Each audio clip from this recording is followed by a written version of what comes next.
kind of makeup of the crowd, like how many people have been investing like a year or less? A year or more?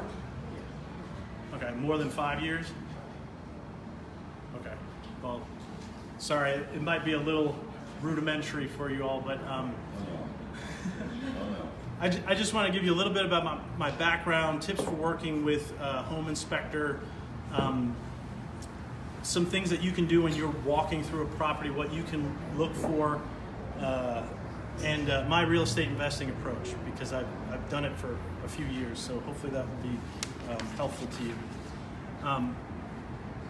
Before, I just wanted to let you know I'm originally from Long Island, New York. That's Long Islanders? Yeah, all right. I did a lot of work in New York City. I was an information technology consultant for a number of years, and kind of long story, but wound up moving to North Carolina in 2003, where I've lived in Wake Forest and then Fayetteville. No one voluntold me to come here. I actually chose Fayetteville. I think I'm crazy, but yeah, I did. It's a very long story, but I've done a few different things in my background, and it was, yeah, I had a choice, and I actually chose here because I like the people here. I think they're down to earth and real and genuine, and that's why I like Fayetteville. So it's hard to see, but this is the first property I purchased. It was back in 1999. I bought it. It was actually a month before my 22nd birthday. I went from being a forklift operator to a information technology consultant very quickly, and was able to purchase a property. This is kind of unique, and I tell you this because it's kind of appropriate for some of the things I'm going to talk about. But this is the front house, and that's a cottage in the rear. This is the front, facing the street here. You can get a little better view of it. It's kind of reminiscing, like pulling this up on Google Maps just to see how how it is. But I bought this as kind of a fresh-faced, young punk. Didn't really know much. I worked. Like I said, I've done a few things in my life. By the time I reached 20, I had delivered papers, worked at McDonald's, changed oil and Jiffy Lube and Walmart. I did construction. I was a laborer. I was up on roofs. Actually, at one point, I was doing bulkhead work down by the water, which was like the roughest job I've ever had, picking up telephone poles and things like that, and just done a whole bunch of stuff. I was actually painting the inside of a cistern, of a water cistern at a laundromat, like they're installing it, so they didn't seal it, so they made me go down in there and paint the whole thing with a sealant. It was fun. So I've done a lot of different things, but I really didn't know anything about major home renovations or how to maintain a home or anything like that. I just knew that if you looked at the percentage increase of real estate property values, Long Island was going up at an equivalent rate as San Diego. It was like 33% a year. So I bought this sucker in 1999. I sold it in 2003. I walked away with nearly $200,000 in cash. I was about 25 years old. And I did that really unintentionally. I didn't have a plan to do that. I knew that property values would go up. I knew if I did some things to it, I can improve the price and maximize what I put into it. But I really didn't have a plan. I didn't have a way to go about doing that. I just did it. So I thought, well, you know what? Maybe I can actually make some money from this if I have a plan and if I do this as a business. So you're all familiar with Marcus Lemonis. He's the prophet on CNBC. He has a show called The Prophet. No? Oh, you gotta watch that show. You gotta. I mean, if you're in business, I don't watch Shark Tank. A lot of these, I never watch The Apprentice. I'm sorry, I know people have, fan favorites, but I don't watch any of that stuff because I just find it's not really, I mean, you can watch it for entertainment. There's nothing wrong with that. But in terms of like learning something, like Marcus Lemonis has this people, product, and process, and it's a great way to kind of break down how to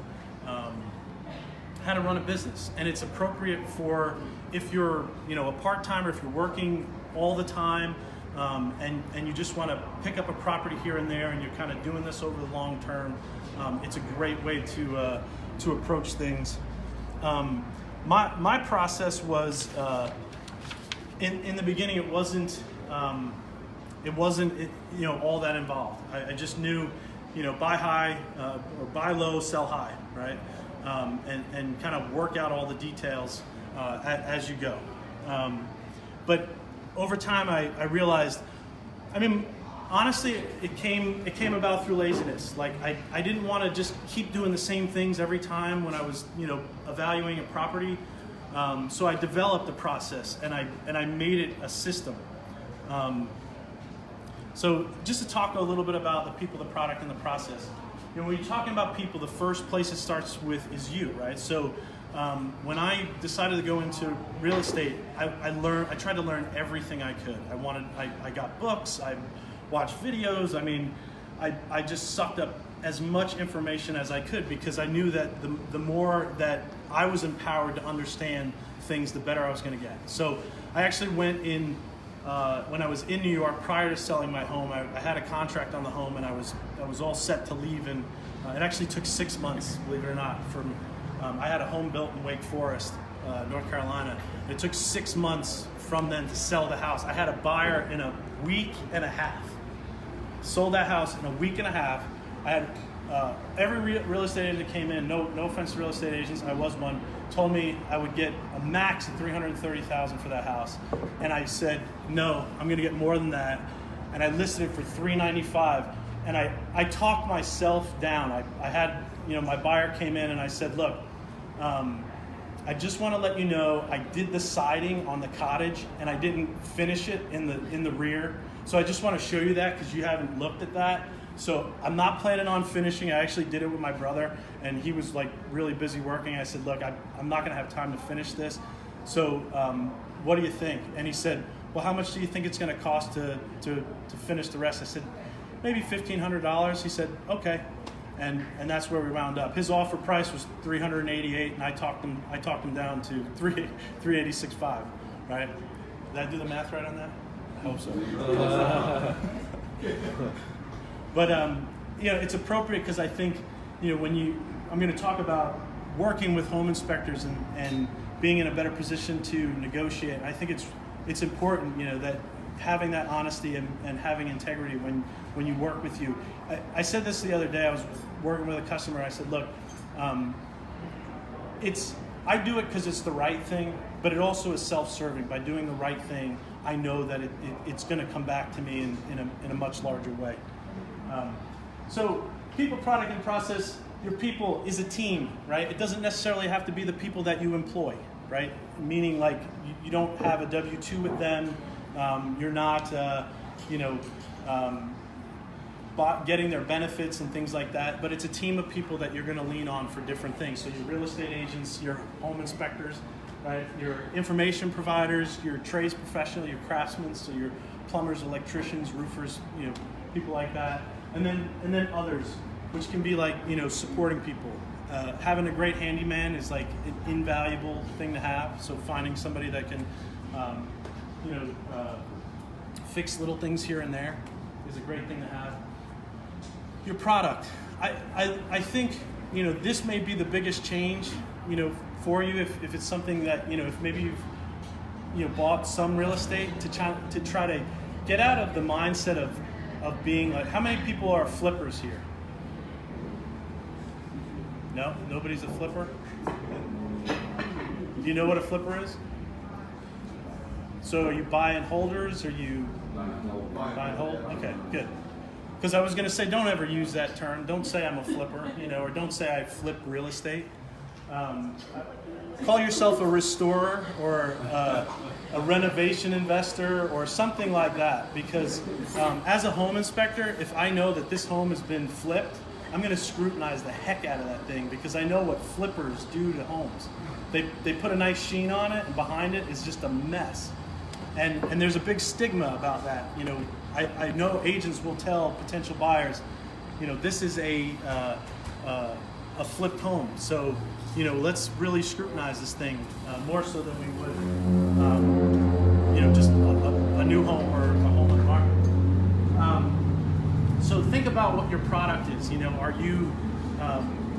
Are you trying to put out the best product that you potentially can, in the most profitable way, or are you just looking to cut corners and get the thing together and list it on the market and make as much as you can? And it makes as much sense for the buy and holders who are going to have tenants in those properties as it does for somebody who's going to turn around and flip that home. Maybe you decide, I'm not going to put in granite countertops, but you're still going to put in a really nice countertop for those renters, because that may be the difference between that thing sitting on the market for 6 months waiting for somebody to rent that and getting it renting and getting that cash flow coming in. And then the process. I'm a huge process guy, so I don't want to sell my business, but I'm going to do it anyway. Just because if you go on my website, you can do online booking. I have two slots every day. When you go and fill that information out, it'll automatically generate an email to you. There'll be a link in that email. It'll tell you can go here, you can make payment, and you can complete the agreement. And part of I did that in doing research and becoming a home inspector, because I saw so many home inspectors that are out in the field, and I've done some walkthroughs with some guys where the client is standing there and their phone rings and they're like, okay, what time? Yeah, okay, yeah, Thursday I can be there at 2 o'clock. And it's, you have a paying client standing in front of you. Don't be trying to coordinate calendars with a client that's sitting in front of you. They're paying us good money to put all your focus on them. So I really wanted a system that would automate those things. And again, I'm lazy, so I don't want to be doing it. I don't want to be the person that's like, okay, what time are you available? What time are you and work? Because that's not where I make my money. I'm making my money by being out in the field, doing home inspections. I'm not making it coordinating a schedule. So it's really important to get that process down. So the process, starts with your leads, right? What I did with my business was I became an agent in New York. I didn't actually practice. I came down to North Carolina. I became an agent. I set up a real estate brokerage and a real estate investment company. I did it predominantly so that I could feed my own sales and not have to pay an agent to do that. Don't everybody do that. Use an agent. No, I'm just kidding. But I wanted to have the ability to generate leads and have a way to buy and sell properties.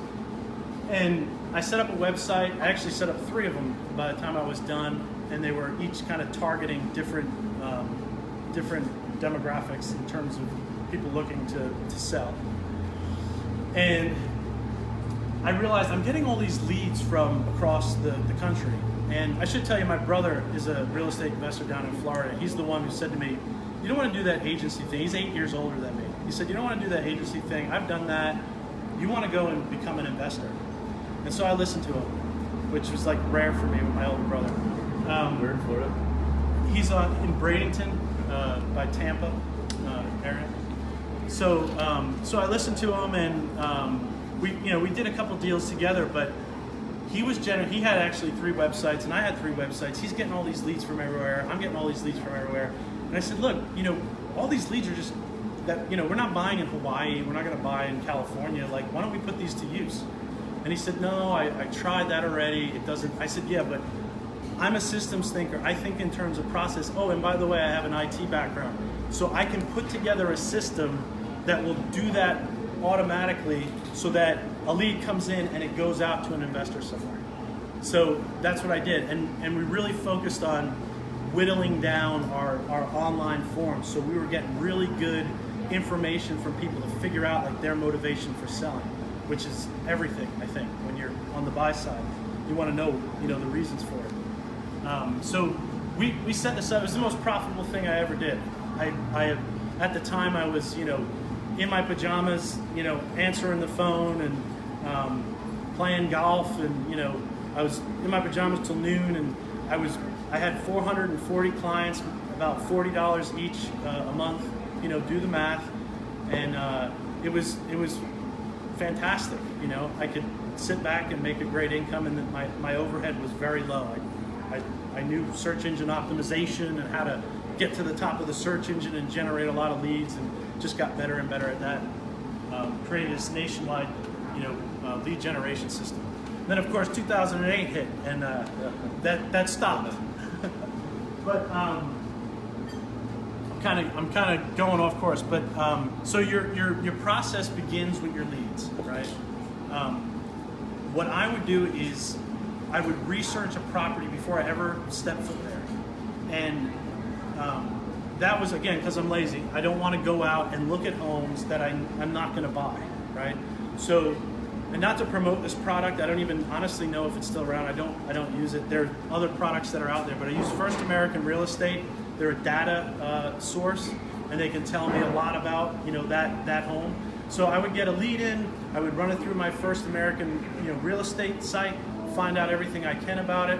What I would do is look at the deed of trust. We're in a deed of trust state, right? All the agents are like, yeah, I remember that on the test. It was brutal. You pull the deed of trust. You look at it. Are there any second or third, loans on the property? I would run an amortization table. Are people familiar with that? Figuring out what year they bought the house, how much did they buy it for, what did they put down on it, and now how much do they owe? Because if I know that, then I know what their motivation is, and I know what the wiggle room is between what I'm willing to pay for it and what they're willing to sell it for, right?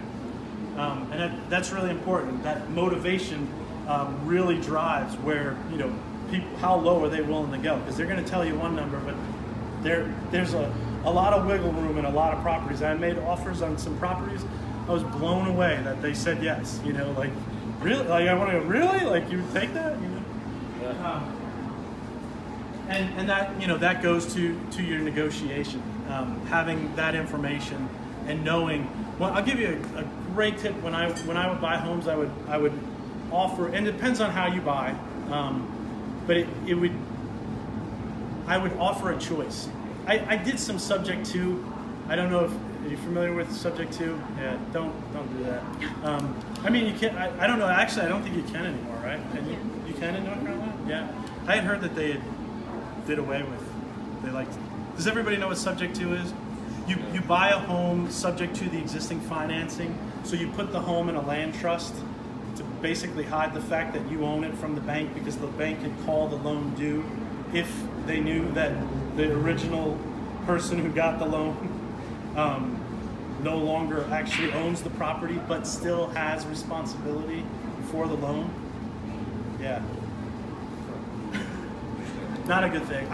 I like cash deals. I like buying it. I like buying them low, finding the right place, because I think those are where the most profit exists. Especially when it's got cosmetic issues, it's got major system issues. You can get a really great deal when you know the motivation of that person's selling, and you've done your research. So before you even get there, you'll know, like, I'm ready to buy this house unless I find there's some cavern underneath it that leads directly to hell, and it's going to swallow the home up, and I'm buying this thing. So that's people, product, and process. There's a lot more to be said about that. This was my spreadsheet that I used. I actually pulled this out. It was I created it in 2006 because, again, I'm lazy, right? So I wanted to have something I actually plug in the address. I can plug in the asking price. What it'll do here is it'll generate me a URL that I can click on. It'll take me to Zillow.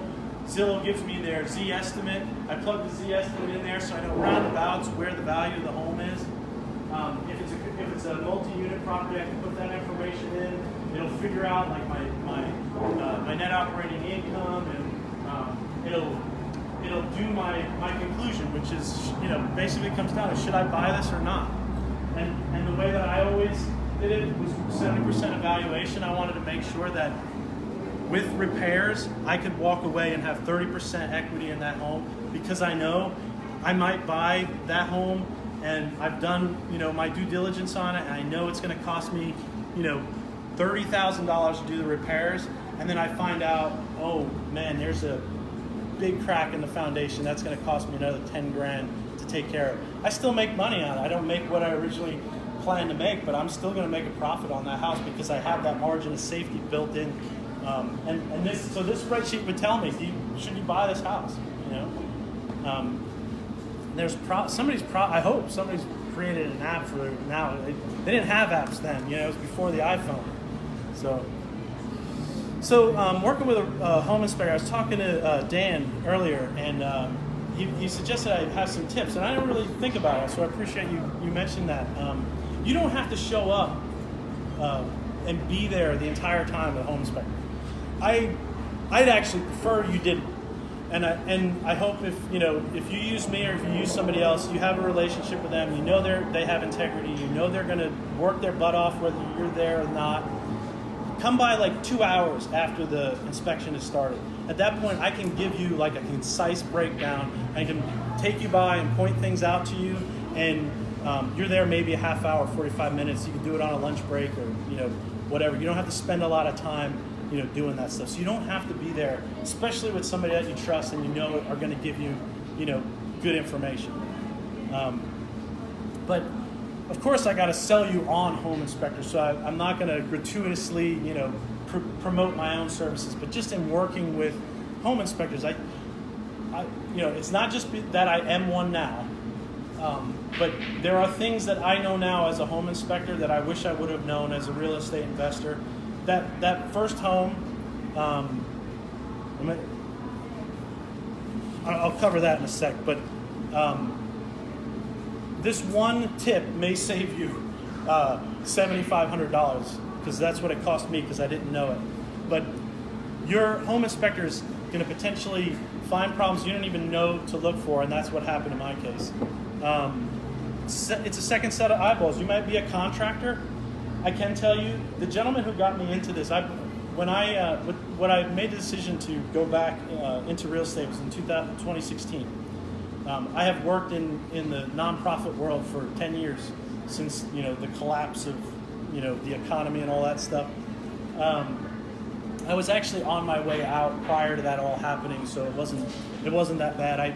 It's funny how things kind of work out. I realized I actually got into this business because I worked as an information technology consultant, and I was in a bank, and I got to become friends with a mortgage broker, and he said to me, do you know how much Ellen makes? And Ellen had a difficult time turning on her computer, and I'll just leave it at that. He said Ellen made $330,000 last year, and I went like, what? Like I was doing well. I'm in New York. I was doing well, but I wasn't doing $330,000 a year well. And I said, well, what do you have to know to do this business? And he said, I keep it on a sheet of paper in my briefcase. And I went, wow, I have a lab at home. I have a computer lab at home. I have, books that are 600, 700 pages of the most dry information you'll ever want to read. I was constantly falling asleep reading these things. I had to go through certification after certification. The technology was constantly changing. Like I was just banging my head on the wall going, why didn't I think of that? So that's what got me into real estate. I don't know why I was telling you that, but I was going somewhere with that. When you get old, things just kind of come and go. I don't know, I was going somewhere with that. Something to do with the market crash. The tip you wish you would have known. Yeah. Oh, right. This is just a test to find out if you're all listening. You're like, I wish you would shut up because I can get my beer now. I don't know, but I might pick it up in a second because that's the way it works up there. Yeah. $7,500 tip sounds good too. What's that? The $7,500 tip Yeah, sounds good. I'll definitely remember that one. Yeah. So the other thing, you can use a real estate, rather a home inspector to save time. You can send them out. So you've done your research, you figured out this is a house I think I'm going to buy. I want to just know, is there anything that I may miss or they haven't told me about that, that cavern underneath the home that goes directly to hell, like that might be there, and I'll like crawl into the crawl space. And if you don't hear from me again, don't buy that house. So, and you use the report as a punch list. I've worked with an investor recently, and if I go around a home and I see that the windows are messed up, I'm not going to go and write up 25 different windows and take pictures of every single one. I'm going to say, here's a window. This is the issue, because generally it'll be true across the, unless somebody selectively knocked out panes of the window. But I'll say, here's a window. It doesn't open. It's old. It's made of wood and it's stuck, right? And there were many windows like that. So get somebody in to take a look at your windows. I'm not going to write up every single one. And I asked him that. I said, are you okay with me doing that? And he said, well, I actually use your report as a punch list. So I went, okay. It's more work, but you're the paying customer, so I'll be happy to go and put. So everything I found, I put down, just so that when he went in, he does all his own work himself, and just so that when he walked in that house, he could go and check off, I did this, did that. So you can. I just never had thought of that before. I thought it was a great idea. I talked about the stigma, flippers, right? On the selling side, getting a home inspector. So I come in, I inspect the home, or somebody else comes in, inspects the home. They give you 30 things that you need to, correct with it. They get, you fix all that. You get a home inspector to come in. They do another report on it. You post that on the MLS listing if you're listed, right? Because that agent's going to know this person is most likely, hopefully, the good agents will say, this is a real estate investor. They're flipping this home, or they'll say they won't say they're a home restoring investor. They'll say they're flipping this home, and their hackles go up to be aware of things that may be hidden, weren't done up to code, or there were no permits pulled, or that nice paint job is covering up a whole bunch of stuff behind it. So you overcome stigma by having that inspector come in. You stand apart from other homes in the market. Not every, I don't know if you looked at the MLS, but not many homes have, because it's still kind of a buyer's market, right? So there's really, as the market changes, or did I say buyer's market? I meant seller's market. As the market changes, it becomes more of a buyer's market. There's going to be increased competition, and not every home is just going to fly off the market. So having that kind of sets you apart from the other homes. Build buyer confidence, and that's what I was talking about earlier with, the gentleman who this is kind of cliche for our New York friend. It's kind of cliche coming from New York, but the gentleman who I was selling my home told me he was somebody who was in the mafia. He was someone, and his words, not mine, that wouldn't flinch if he got brains on his shoes. Yeah, so I was a little, hesitant to really make him angry after I heard that. So we had to have a cordial, relationship, and he respected me, and I respected him. Yeah, but it took 6 months to go through that, and part of the reason was because it was 2 houses on one piece of property. It didn't have any comps.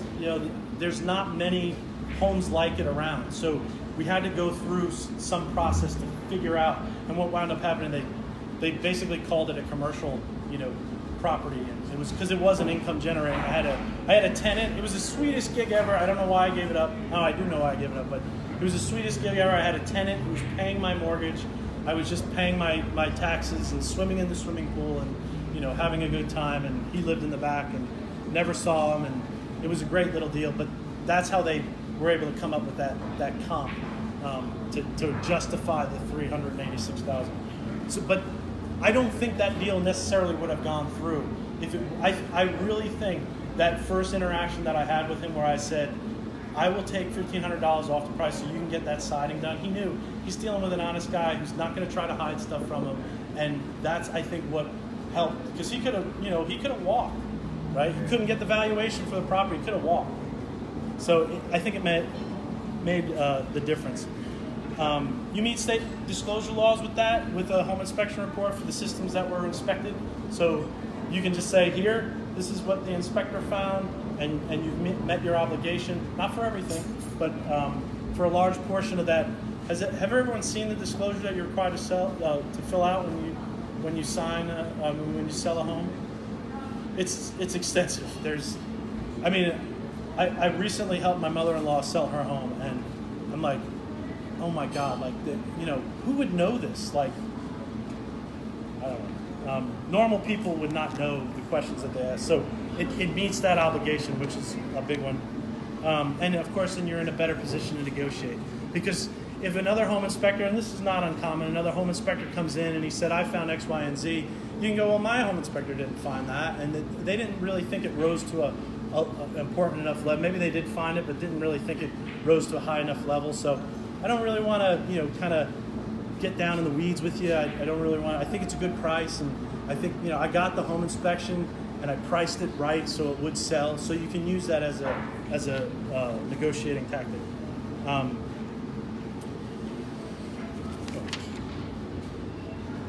think I lost one. So I threw this slide on there just so I had a break for a second. And I know I'm probably I meant to put a timer down because I can talk if you haven't noticed.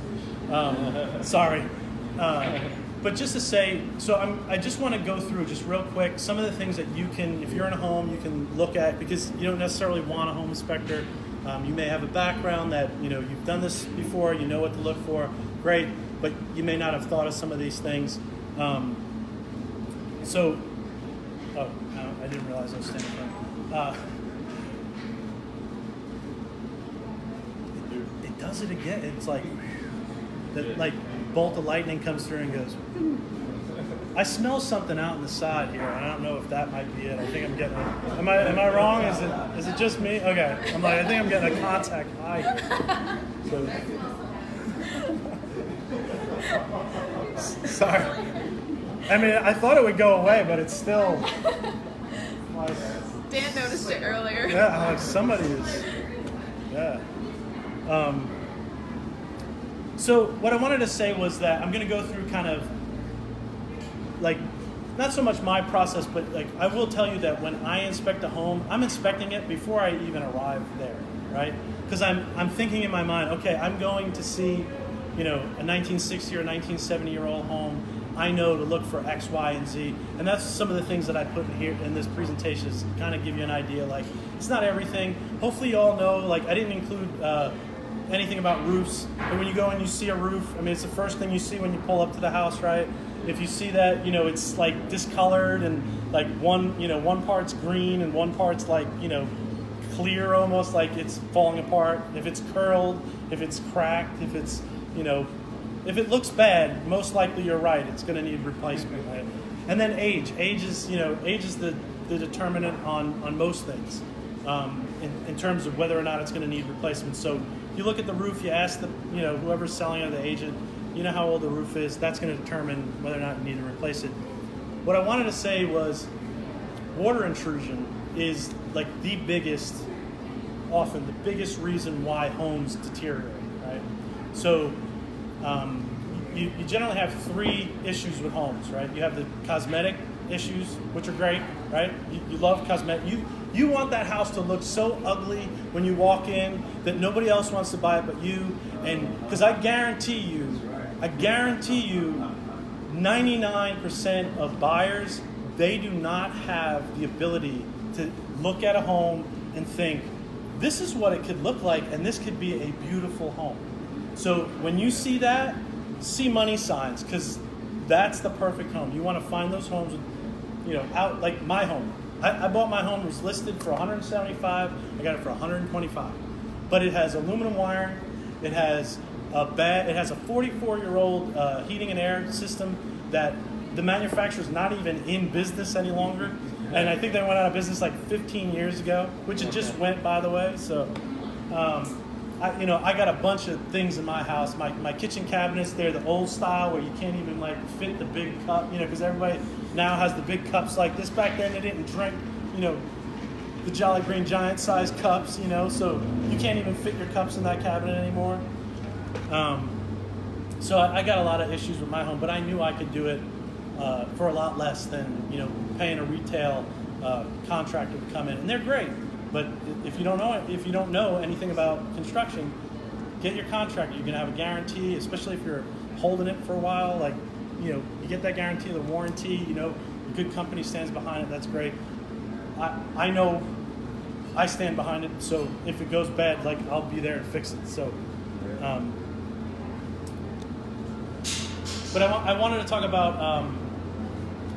So you got your cosmetic issues, you got your major system issues, and then you have your major perception issues.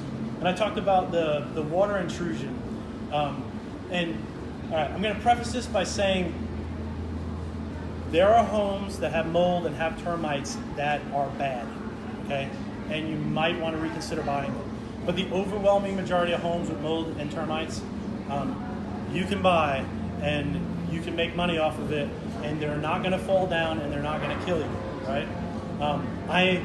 Full disclaimer, I'm not a WDO, wood destroying organisms guy. I don't have a license. I'm just talking to you as a real estate investor.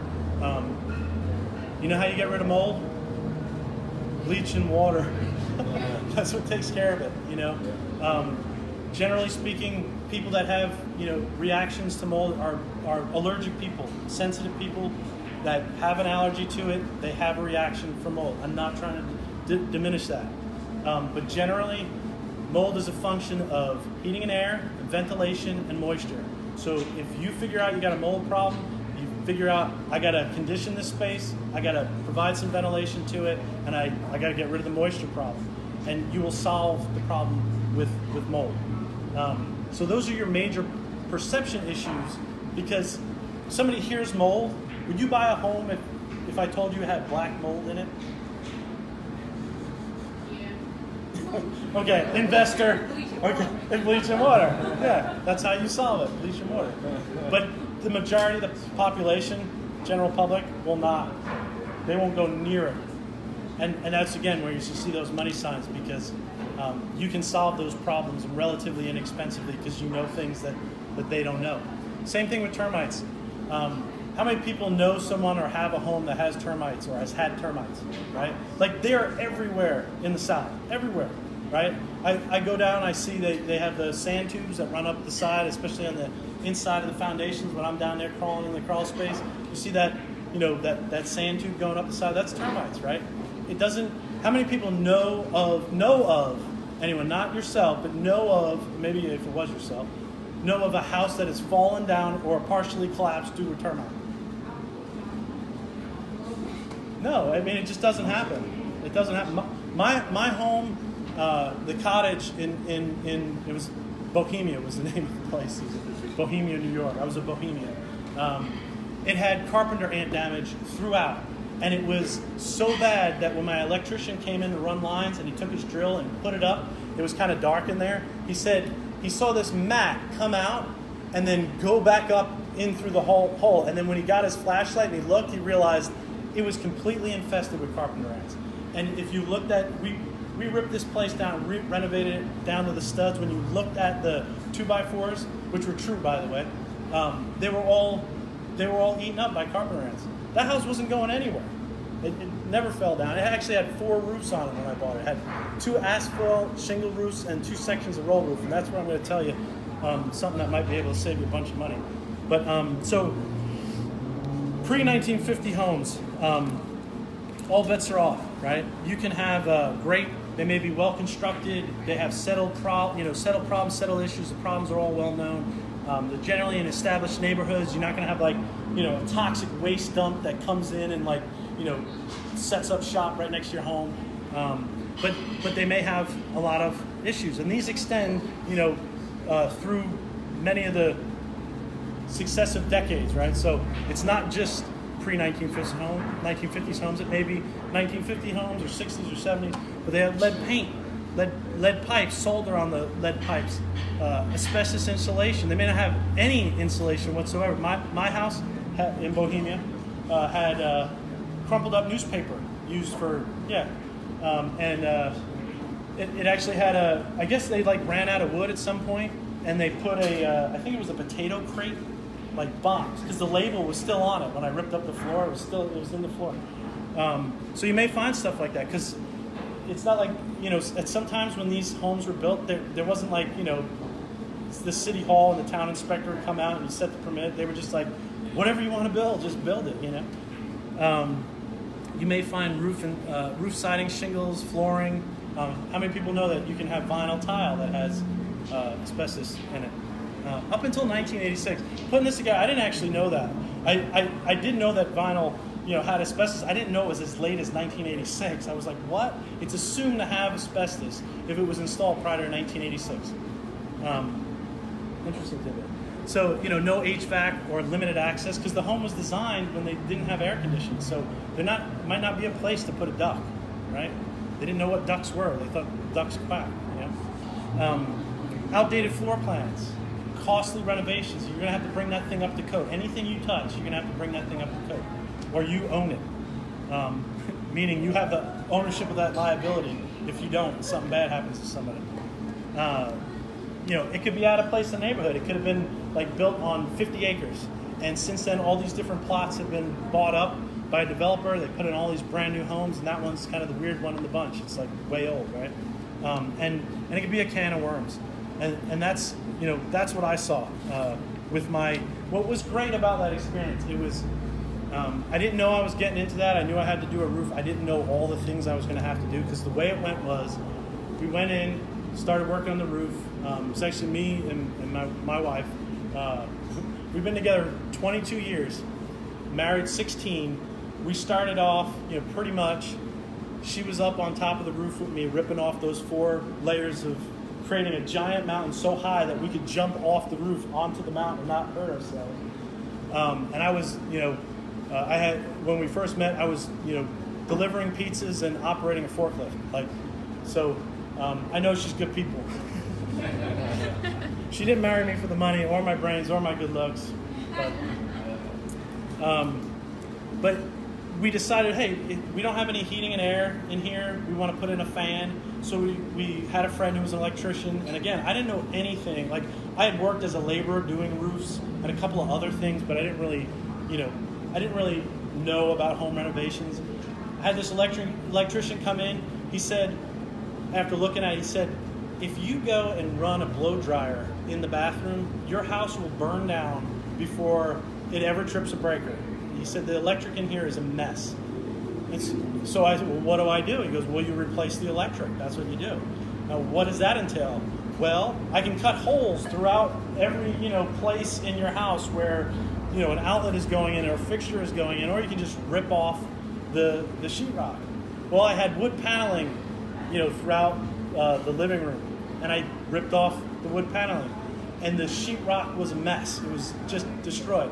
So that, with the electric, turned into new roof, new siding, new floors, new kitchen, new insulation. I tried to find you pictures of this because if you saw the front of this place and you saw what we did to it afterward, new windows, you'd be amazed. We vaulted the ceiling. It was gorgeous when we were done with it. But we actually lived in it while we were doing it. And New York winters, or New York pre-winters in November, it was freezing. And we didn't have any heat because we had to cut out, we had cast iron radiators. So I had to cut out all cast iron radiators to do the floors. And then the boiler went, so we had to do the boiler too. Yeah, it was fun. It was everything that you could possibly. We were sitting in a home with nothing on the wall, nothing on the floor, on a futon, freezing our butts off. That's how I also knew she was a good woman. Right? Or crazy, which is good for me because I need to marry crazy, right? Sorry. So your 1950s, 60s, and 70s, I grouped these together because many of the problems that exist for some of them exist, for all of them. They're generally well constructed. Problems are generally well known. They're in established neighborhoods. They're great profit opportunities. In Fayetteville, where do you think is the best place to buy? Or maybe I asked that question wrong. Where is the most in-demand homes that, for the size? Hey, Mom, right? Where can you find a 200,000, 2-bed, 2-bath home? You're going to find them at Haymarket. And if you kind of look at the way that I was doing this the other day in prep for this. If you look at downtown Fayetteville, you can see how things radiated out.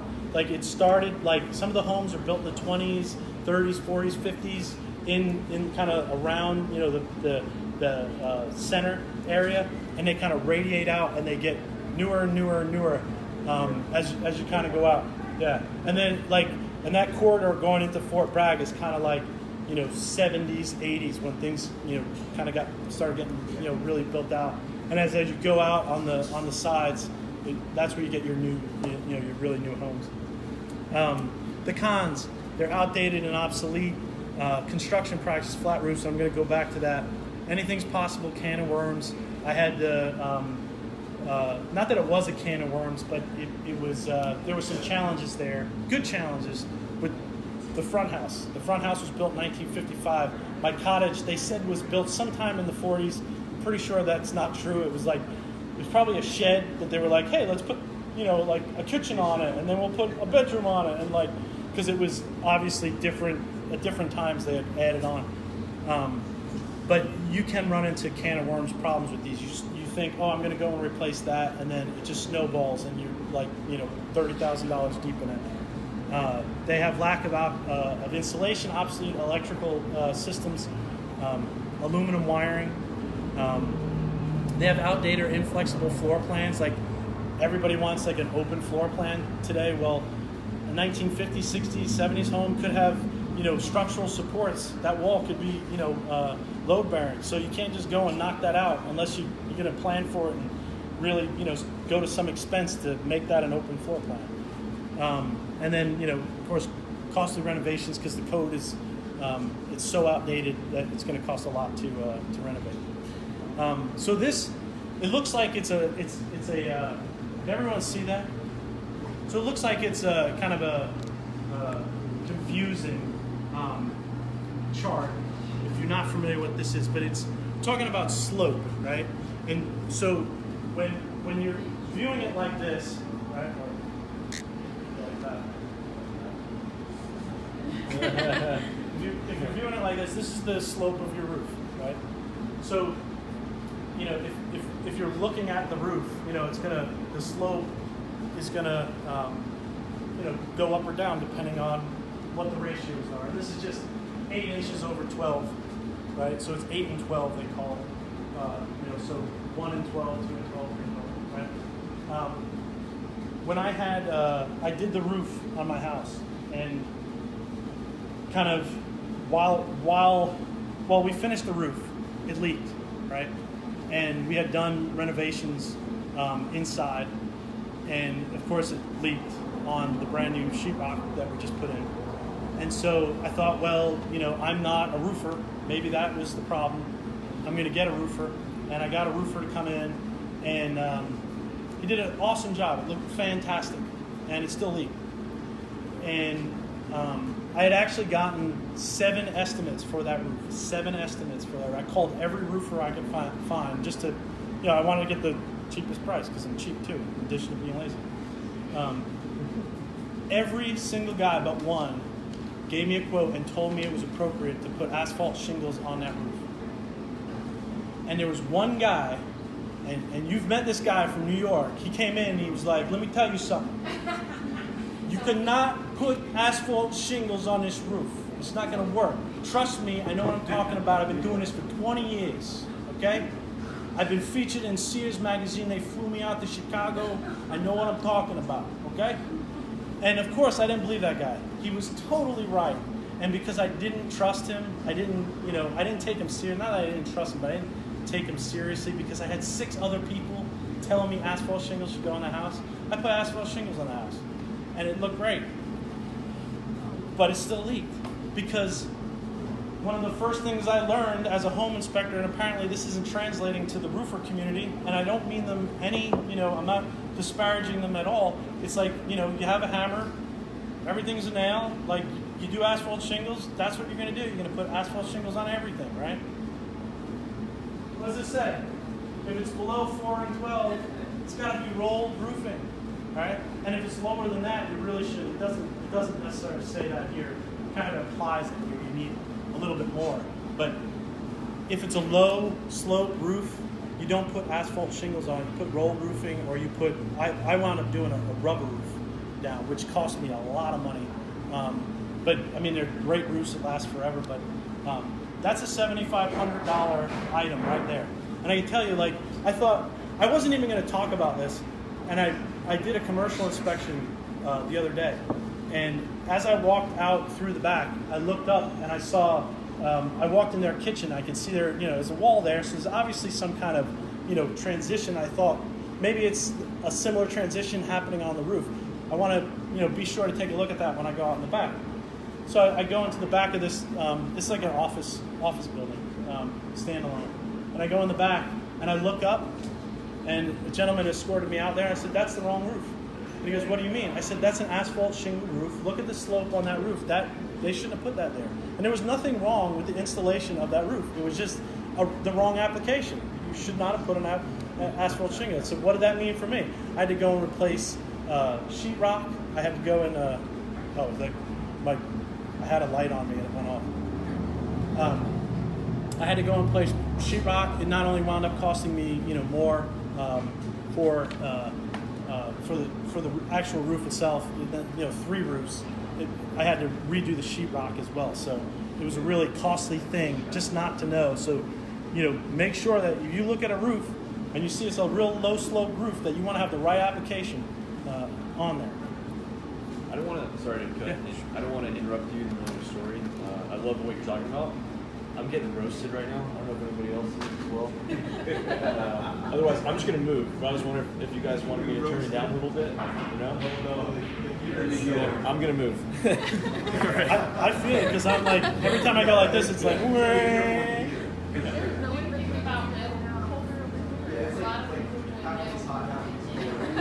Yeah, metal roofs are fine.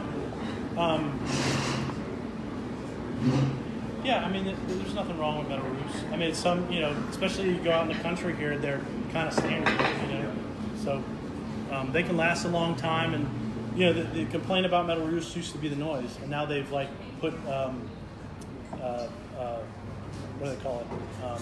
Like sound dampeners, so it doesn't, you don't hear it pinging as much off. Do you have a question? Yeah, the rubber roof was, because it was, I think they call it it's a cold applied rubber roof. I think at the time I didn't really know what the heck the guy was talking about. But I think it's like an EPDM roof, if you're familiar with those, and I don't know what the acronym means, but it's like if you go up on a flat roof in an office building, that's EPDM usually, or there's what do they call it, TPO, roofs that go up on.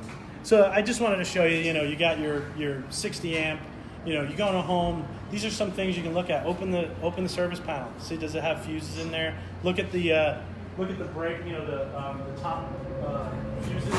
See what it says. It'll tell you if it's 60 amp, or some of these older homes are 30 amp. What does that mean? It means you can't put in a dishwasher if you want to put in a dishwasher, unless you have to upgrade the service. Now, I wanted to put an on-demand system in my home, and I don't have the ability to do that without upgrading my electrical system, which would have caused a whole bunch of issues because I got aluminum wiring in the house. Slow draining tub, right? I did an inspection on this. It was home in 1960, and I filled this tub up, and I'm like, well, maybe I can't find because it should have been like a stopper in there, but there was no stopper. And I'm like, well, maybe the thing cracked off, the mechanism, the arm cracked up, but there was none. And then I realized, no, it is actually draining. But I did the entire inspection and came back to that thing, and it was still draining out. And the reason why it was still draining out is because it had galvanized steel pipes, draining it. What happens with galvanized steel pipes? They rust, and they look like that. I showed it to my wife, and she said, good, at least that's not somebody's artery, but that's essentially what happens. You'll hear about Flint, Michigan, and their water issues that they have there. You know how that happened? It was because they changed their water supply. They have old iron pipes, and so they had a water supply, and they were going to, I forget exactly what they were going to use, but they were going to transition to another water supply, and they wanted to save money, so they decided in the transition period, we're going to flip over to the Flint River. And when they flipped over the Flint River, what wound up happening was the water was acidic. And so they had pipes that looked like that, and the acidic water did what acid does, and it broke all that stuff off. That's why when they turn on the pipes, it comes out brown, because it was all the rust, draining out, because the acid water was destroying the pipes from the inside. The problem was they also had lead pipes and lead solder, and when that happened, it broke that off and everyone was contaminated because of it. Just interesting, tidbit. 1970s homes. Like I said, some of the things that I already mentioned are included in this, but here's one. If you go up, you can pop your head up in an attic, especially if there's stairs coming down. Look, does it look like sand? If it looks like sand, slowly climb back down and gently put that thing back up, because that's vermiculite. But I got this off another home inspector's page, but you see it says zonolite attic insulation. It says the bag says. So he knew, and I hope this guy was wearing a respirator, because vermiculite is a mineral that was mined in and basically supported the entire country's worth of insulation. Some million, I think it was 10 million homes. This stuff went into that was co-located with asbestos. I guess it's just kind of where it forms in the earth or whatever. So when they mined it, they didn't realize that it had asbestos, with it too. And it's actually a great insulator, but it has asbestos in it, so do not disturb. But that, I would classify that as both a major systems issue and a major perception issue, because it is a real issue. Generally speaking, you don't want to touch it, you don't want to disturb it, because disturbed asbestos, especially if it's dry, gets into the air, that's where your problem comes in, so just leave it alone. Same thing with like those vinyl tiles, and I'll show you that. Wrap pipes with asbestos. I mean, this, they were nice enough to have that, sign on there, that's why I included it, but you'll see these old pipes, and oftentimes they put them in places where, like in your garage or something, exposed, so it's not my birthday, no. Where it's exposed and you come by and you hit it with a shovel and like knocks it off and it makes it friable. So stay away from that. But that when you're talking about asbestos, does anybody know about asbestos? Like remediation costs are extensive. They got to seal that whole thing off. You got to make sure that it doesn't get anywhere else within the property, because they could leave and have taken it out, but it's still in the air in other parts of the property. I have a question about asbestos. Is it any time that it's in the house you can get sick, or does it have to be on fire? The house has to be so friable means it has to be dry, and it has to be in a condition where it can become airborne, because it's like the little particles. I'm not like a asbestos expert, but from what I understand, those little particles lodge in your lungs, and they are carcinogenic, so they'll wind up causing cancer after a while. So the best thing to do with asbestos is just leave it alone. Don't touch it. If it was me and I was looking at a property and like, this property has $100,000 worth of profit in it, but it's got asbestos everywhere, what do? I'm going to call my asbestos remediation guy, get him in here. What do you think? And see what he thinks. He might or she might say, just leave it. It's fine. It's not in a place where people are going to disturb it. It'll be okay. You got to disclose it, but that may cut down on the number of buyers that are going to buy it. But there's still a lot of asbestos out there. It's in a lot. In fact, the vinyl tile, and I didn't actually know this. I knew the vinyl tile had the asbestos in it. The adhesive that they used for the vinyl tile had asbestos in it. I didn't know that. And I'm pretty sure I've scraped that stuff up before, and I'm like, I didn't know. So that there's your vinyl tile. They say like if it gets oily. I like this pictures on Inspectopedia, which is a great resource if you have any kind of questions about different systems.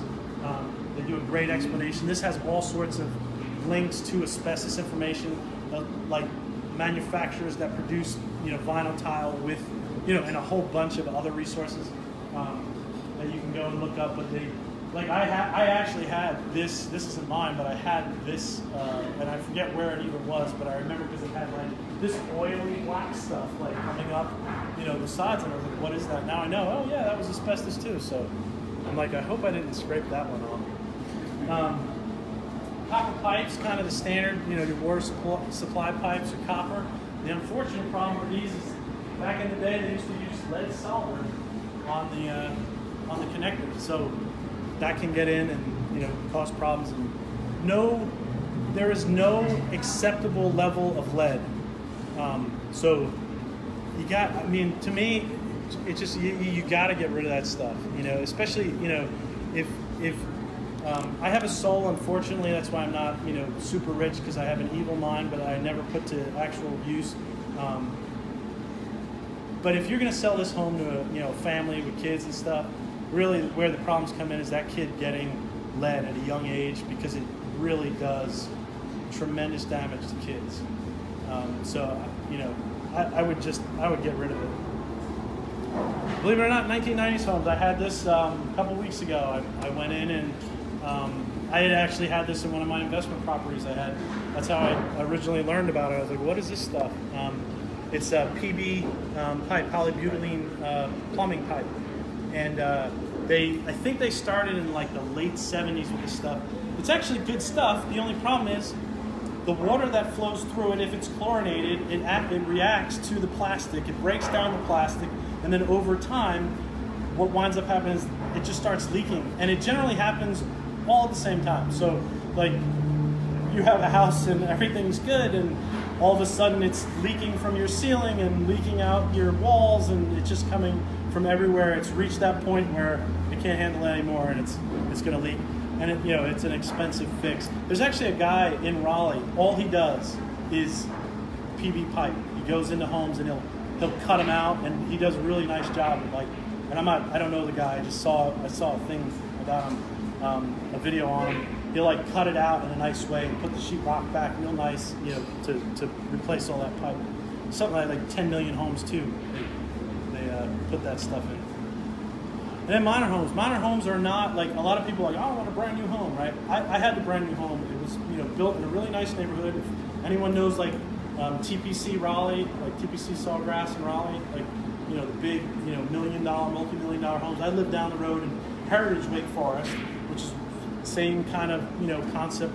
I overlooked the greenway, looking out over soccer fields, and it was a really beautiful home. And but the problem is they build these homes so quick. Sometimes these builders will build it because for you to go and do it the right way, or do it with top quality materials, it's just a couple of bucks extra for you. But when you're building 250 and you multiply that out times 250 to change something to a little, it'll meet the code and it's good, and it's they save money, a lot of money doing it that way, and that's all profit. So you can sell the home at the same price and save $1,000 by doing it that way. You got a bunch of money in profit there. So new homes and all homes are not perfect, and new homes still have issues. This is a picture of Chinese drywalls. Drywall manufactured in China that had a very high sulfur content in it, and created a whole bunch of outgassing problems. So if you go in a home and you smell rotten eggs, it may be that. It may have a 10-year-old that likes those stink bomb things, but it may be that it has Chinese drywall. I think it was 100,000 homes from 2002 to 2009 had this stuff in it. But it'll oxidize everything. So you may find there's a bunch of rust on things where in your ductwork, or if it's metal, So, and then this is recent. I won't mention the company because I think it happened in more than just one company. But laminate flooring that had volatile organic compounds in them and outgassing. So you put this stuff down and you got this formaldehyde gas that's outgassing into your house. It doesn't hurt to go, hey, I see you got some laminate tile. You know who, when were they put in, and where'd you get them from? That might help. I might want to replace that floor. And this is a big one for me. And I was going to just do the generic picture. I don't know if you can see this, but bunch of people up on the deck, and it's blowing right here. The actual caption on this was perfect timing. I don't know, perfect timing for the photographer, but not for the people standing on top of the deck. Because what happened was that 12 of them were brought to the hospital because of that deck failure. And that's typically what happens with decks. You get a bunch of people over for a party. They all generally stand, like, my house had a deck on the back. Everyone would stand near the rail and look out at the greenway, right? Nice, beautiful greenway back there. Well, you put 12 people on one side of a deck and it's not necessarily made great, you have problems. Interesting point about decks, and this is why I put this in there.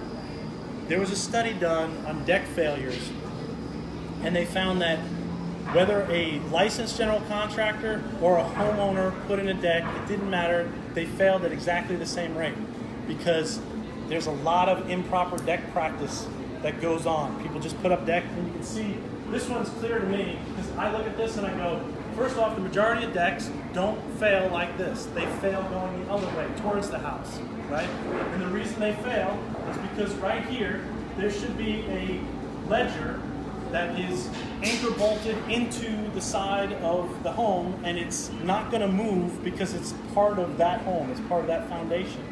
And you can't really see it here, but there's not, they just look like they just nailed it in. And everybody was standing on this side, and if you look at the previous picture, these supports right here kind of sit in the middle. It was like a teeter-totter.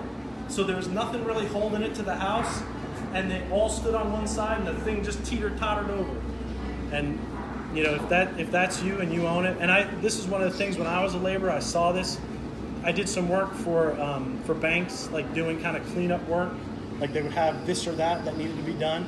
We had to take down a deck one time, and I was all set to work for hours taking down this deck, and the guy I was working with, he took his hammer and he hit the one post, and the entire deck just fell down. And I went, thank God we didn't walk into the house and come out on the deck, because you wouldn't think twice about doing it. Like, that's what most people would do. We just thought, well, we'll walk around the back, and the whole deck just fell down. It was a hammer, it wasn't a sledgehammer, it just took the whole thing down. So, and these things that I put in there, these are high-priced items that you can go in and kind of see for yourself. You can look under a deck. You can see, you might not know what a ledger is, but you can look under and see, do I see like big bolts holding this thing in? Like, does it look like a solid deck? You can grab it, because some decks might cost you $15,000, and they're often big sellers. People really like decks. You can think, well, if I took it down, what would it take away? If I have to put one in new, what is it going to cost me? So, all these things are kind of like that. You can go in a house and just kind of look around and, see what you can see. So, probably went like way over, right? All right. Sorry. Are there any questions?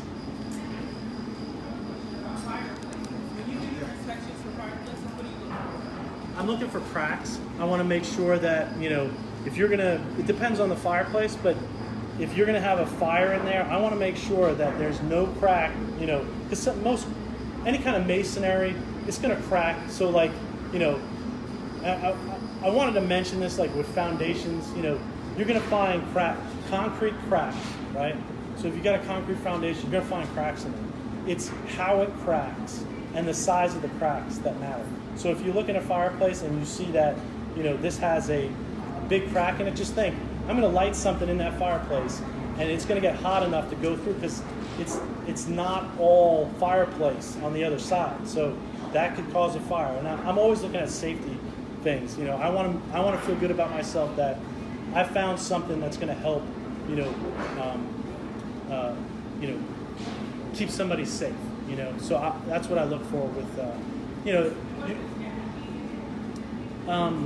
oftentimes, like I find on homes that have gas, that they like turn the gas off. Like I had a gas fireplace in my way. We never used it. Like we just turned it off. So you just want to see that, if the gas is on, that the pilot light's on. Sometimes they're sealed. So I can't really do much with that. But I'll make sure just all the components, look good. There's no cracks, no leaking, nothing leaking in there, and the same thing, with if it's open and it is gas, that there's no cracks in it. And the non-vented has that device on it for the CO, so you check for that too, right? For When you have a gas non-vented, they have those devices that they put on it to check the CO, like that CO detector. actually in the Yeah, car? it's inside, and it automatically shuts off. It's the carbon monoxide. Oh, I didn't know that.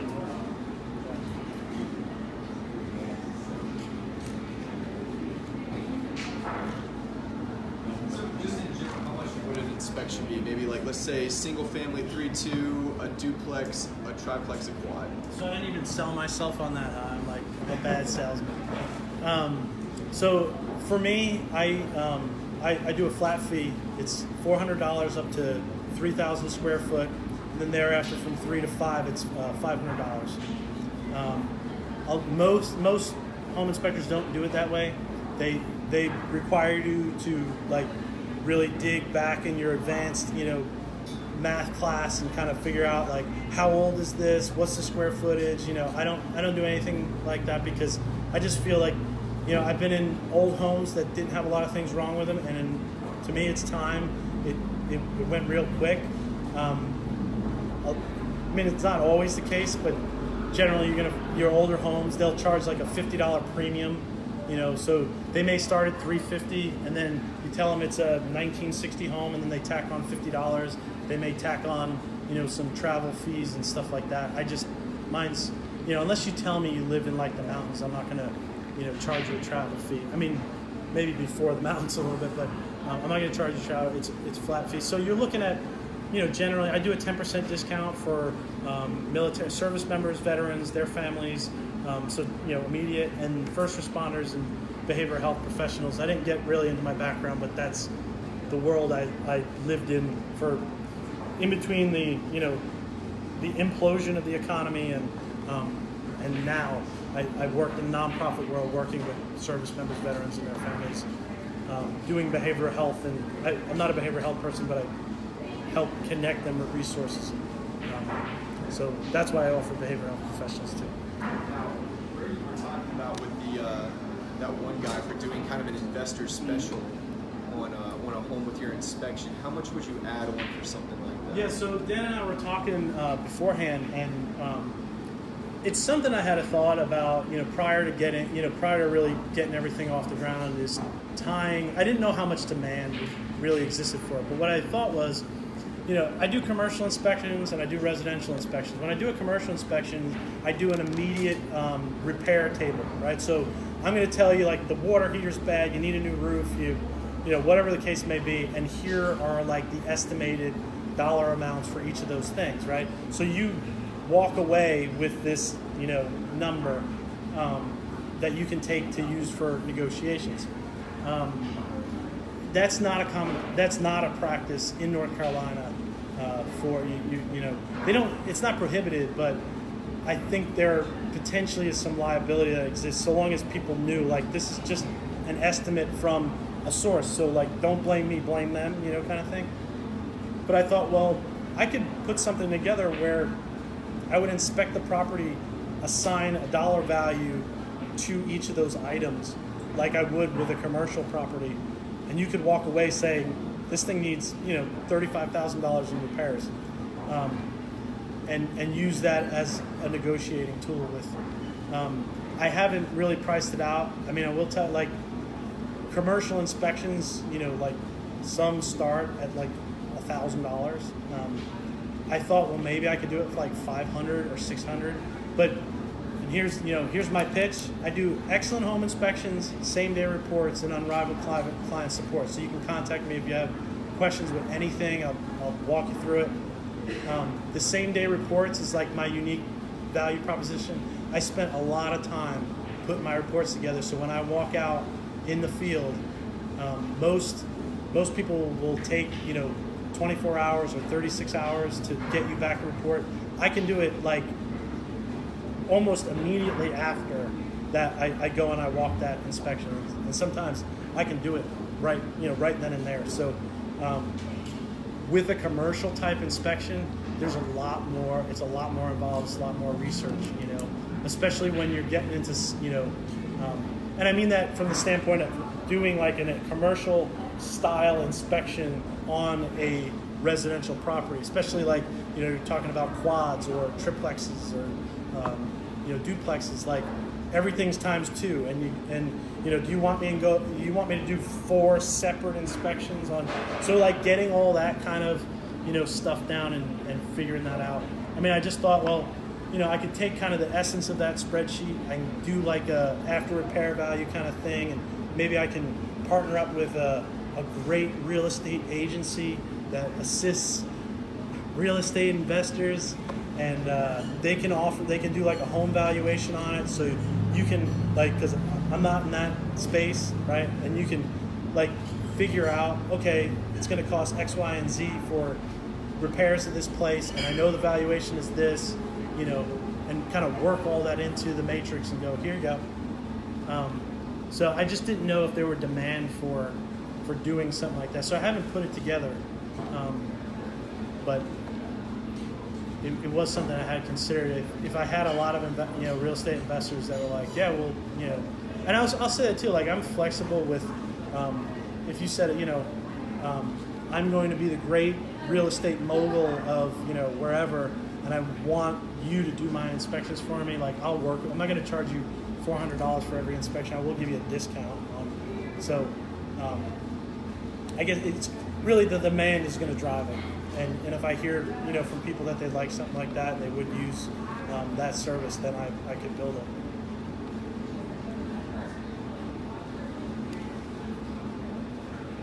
Yeah. So silkinspections.com. That's where I never said that part. But yeah. And that's my number. I can get text at that number. And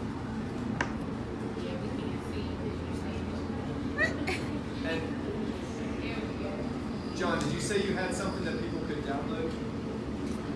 yeah, so if you're all interested, I'm going to put together like a reference guide, just so, and I'll do like a chart kind of thing, so you can see like, if you know the age of the home, you'll know kind of this may be an issue for that age of home in like a chart form. I also have a life expectancy chart. This is actually, I include this with every inspection. It's Internachi, which I'm a member of. It's a International Association of Certified Home Inspectors. They have this life expectancy chart, so it has like everything that you can, think of in terms of when that expected, dead range occurs. I was trying to get this. We talked, shortly before the meeting, and I didn't have time to put it together, but I thought, well, if I could just focus on like major systems that you would know, okay, well, I got a water, like if you're going to walk into a house, I got a water heater and it's, 11 years old. What am I, am I need to replace this thing? It's 12, like 8 to 12, give or take. So, it might be helpful to you. So I thought I'll do a one-pager on that, major systems like life expectancy and kind of things to look for based on age of home. So I'll put that together. It'll be printable, so you can print it up. Yeah. Yeah, I knew that I was I'm like, I know someone's gonna ask me for this, but it's like, I mean, I don't have a problem doing it. It's like, what, 13 years old now? I'm like, I hope somebody put an app together that does all this stuff, because it would be really helpful. But yeah, I'll be glad to share that. I had to dig, like I'm like, I hope I still have that, because it was good. Like, it's been a long time, for me. I started, becoming a home inspector in 2016, but prior to that, I hadn't really touched real estate for, since 2008-9. So, what's that? Yeah, I mean, it's cool because you can just kind of, I had the example on there. It's like 123 Main Street, and it'll actually build the Zillow link so that you just click it and it'll take you right to that Zillow page. I mean, you could always go and type in 123 Main Street, and, Google, and then find it that way. But that's back, I impressed myself. It was like back in the day,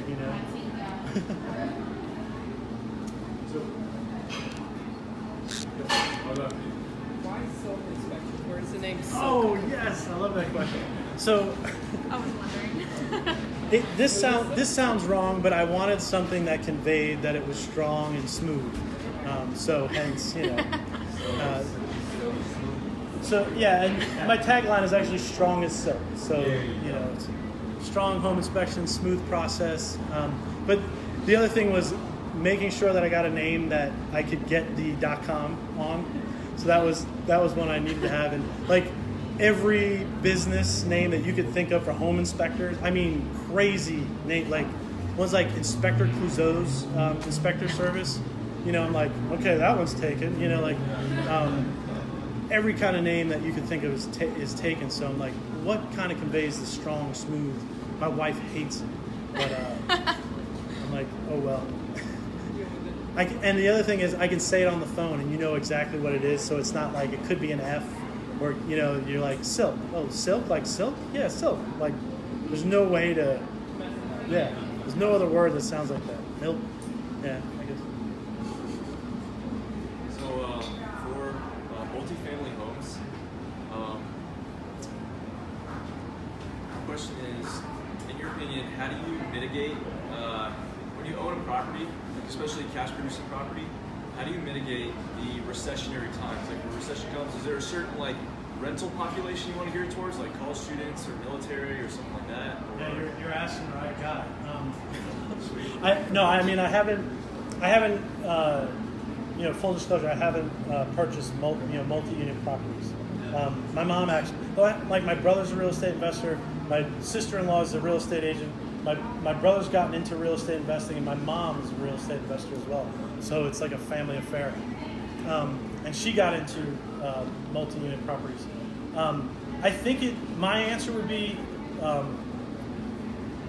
it depends on where you buy, because every market is different. What I like about Fort Bragg area is Army's going to still have PCSs whether there's a recession or not. So it's a recession-proof area.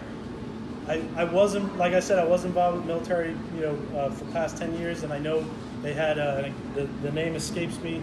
There is always that potential issue where they could say, well, let's move special forces down to Tampa, all of them, and then we're all in trouble. But I think it matters where you buy, and so long as the demand is strong, now, I think it's gonna, and I'll tell you this: I saw the handwriting on the wall.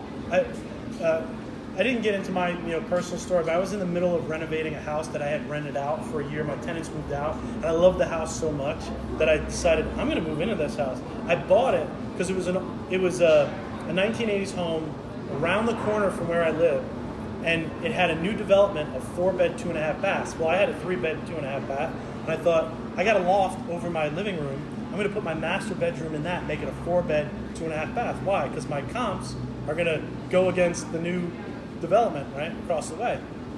And when I had a business credit card, and I had cash, and I had a line of credit, I was doing a pretty extensive renovation, and I went to tap my line of credit, and the bank said, your line of credit's been shut off.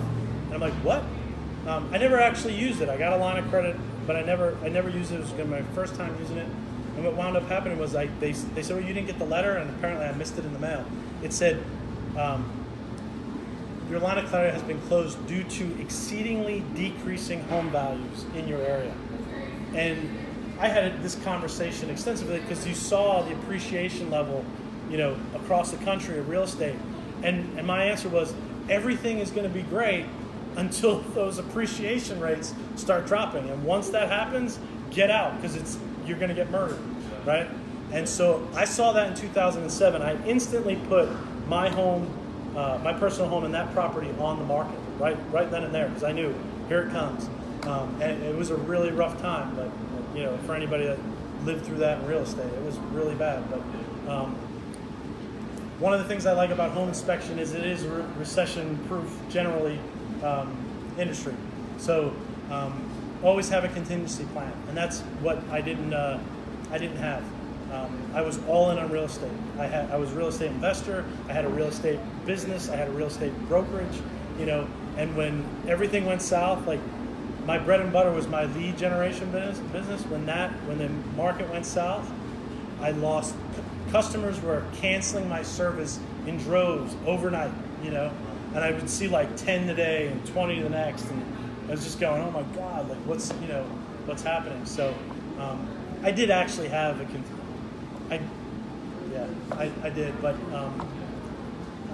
have a contingency plan. And one of the things I mentioned about doing a lot of education. Real Estate Millionaire is a millionaire real estate investor. That book. There's a blue. I remember it's been a while, but there's a blue and there's a red. One's the agent, millionaire real estate agent, and one's the investor. I really love it. I would love the investor one because it did descriptions of different approaches to real estate, and I really like the one because I don't like debt, though I have it. But I really, there's one story in there about a couple who are very, debt adverse. And so they just did it slow, and they bought one property, and then they used the income generating from that to put it into another property that they bought cash. And I mean, that's a great, like, if I had done that, like I took my cash that I had from that sale at 25. And I built a business with it, and I thought I built a pretty good business. The economy tanked, and I made mistakes certainly, but I built a pretty good business. The problem was, I should have taken that money, and instead of buying the 2,800 square foot home, I should have bought the house down the street for 110 cash, and I would have been like, I don't care, like, I'll go work at Home Depot and make $11 an hour, and I'll be good. I mean. I'll weather the storm and everything will be cool, if it's just like anything, like if your monthly nut is, higher than your revenue, like you're in a bad place no matter if the economy is good or not. So, work on those financials and get them, be in the black and don't buy the Mercedes Benz, I got the Hyundai, Sonata. Don't buy the big truck that costs $60,000 a year. I know I'm talking to somebody in here, at least one. So. Thank you for that.